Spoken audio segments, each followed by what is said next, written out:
Ikus ezagun, lehenik gai sozialek zenbat kezkatzen dituzten lazkaotarrak. Gai horitatik zeinek kezkatzen ditu gehien. Ona, emaitza grafikoan.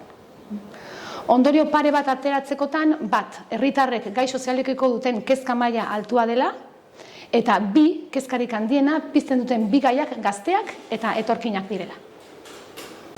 Gazteen, emakumeen eta etorkinen baldintzek kezkatzen gaituzte. Asko dira erronkak, baina etorkinei harrera egokia egiteak eta arreta berezia jartzeak lehentasuneko bat izan beharko luke beraien integrazioa sustatzeko. Gure nagusien beharrei egoki erantzutea ere lehentasuna da EH Bildurentzat.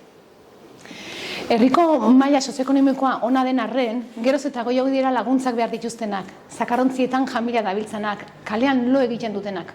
Horientzat, herri duin bat nahi dugun heinean, baldintza duinak eskaini behar zaizkie.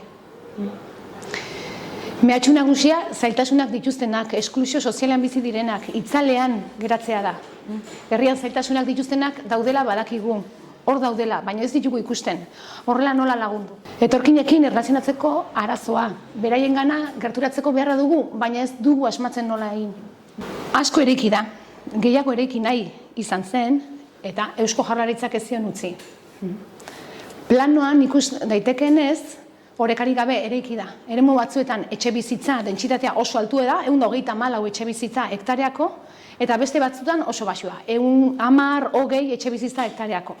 Herrian, alokairu eskaria handiagoa da eskaintza baino. Udal ordenantzak tresna egoki izan daitezke utzik dauden etxebizitzak alokairura bultzatzeko, alokairu soziala ezartzeko eta abarrerako. Urte asko dira etxebizitza tasaturik egin ez dela Lazkaon. Badakagu merkatuaren prezioek erregulatzen uzten badugu gora egingo dutela etxebizitzen prezioek. Apo egiten laster hastekoa gara. Aspaldi berrituta behar zuten arau subsidiarioak berrituko ditugu behingoz eta herriaren etorkizuneko itxura definituko dugu. Zenbat berdegune eta non nahi ditugun, ibai eta errekekin zer gertatuko den, kirol ekipamenduak non eta nolakoak izango diren, etxebizitza dentsitateak zein izango diren eremu bakoitzean, industrial lurrek zer hartu ahal izango duten eta zer ez.